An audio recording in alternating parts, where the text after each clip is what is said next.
Во ресторан Грација денеска се одржа регионална обука за градење на капацитети за спроведување на зелената агенда на Западен Балкан на локално ниво за североисточниот регион во Македонија. Целта на обуката е да ги запознае учесниците со политиките и приоритетите на зелената агенда за Западен Балкан, како и да се идентификуваат главните еколошки и развојни предизвици со кои се соочува североисточниот регион. Особено внимание беше посветено на клучните теми како што се урбанизмот, циркуларната економија, климатските промени, транспортот, зачувувањето на природата и одржливото управување со природните ресурси. Настанот е организиран во рамките на проектот Регионално партнерство за подобро спроведување на зелената агенда на локално ниво, спроведуван од страна на Центарот за климатски промени во соработка со партнерите, меѓу нив и Националниот ромски центар. Целта е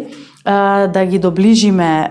политиките поврзани со спроведувањето на зелена агенда за Западен Балкан до локалната самоуправа, значи до општините, до јавните комунални предпријатија, до сите други јавни предпријатија кои што функционираат на локално ниво, потоа до граѓанските организации и генерално до граѓаните, нели? Се со цел да обезбедиме подобро спроведување на политиките, односно барањата, поврзани со зелена агенда за Западен Балкан. Инаку станува збор за една широка, нели, зелена агенда представува широка политичка рамка, која што се базира на 5 столбови, и тоа е декарбонизација, циркуларна економија, контрола на загадување, биодиверзитет и обнова на екосистемите и на крај одржливо земјоделство и производство на храна. Гледате, значи, прилично широк, да речам, спектар на активности, за кои што, за да можеме да очекуваме подобро спроведување, мора да делуваме интегрирано и мора да делуваме од, нели, локално ниво, односно bottom-up approach, од доле па нагоре. Во рамките на проектот досега реализиравме повеќе вакви регионални обуки, кај што целта ни се локалната самоуправа, односно секторите, оделенијата кои што работат на политики за животна средина. Во текот на 2025 година ќе работиме на идентификување на приоритети во сите овие сектори и на конкретни спроведување на конкретни активности поврзани со планските документи и законските обврски. Да речеме, воспоставување на системи за селекција, за садување на повеќе дрва, зеленила, пошумување, планирање, значи, на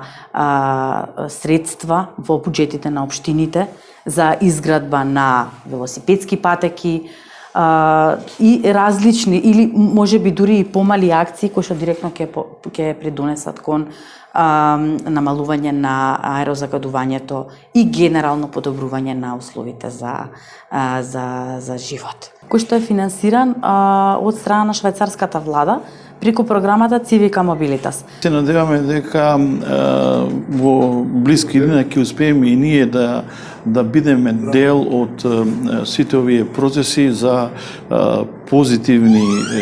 резултати и активности. Сега, колку тоа ќе успееме, од причина што ова е за нас една ново поле на действување, биќе додека беше еколошкото друштво Липа, со нив соработувавме, но меѓутоа сега е тешко навистина да се укаже на нешто што е многу повидливо, но меѓутоа градот, нашиот град Куманово, во последните денови, а и сега видовте дека има потешкоти пак со загадување на воздухот, и сето тоа покажува дека еден сериозен пристап за решавање на оваа проблематика. Ќе се насочиме повеќе тука, бијќи сепак не се работи само за нас, се работи за нашите деца и за децата кои во блиски иднина ќе допринесат за еден подобар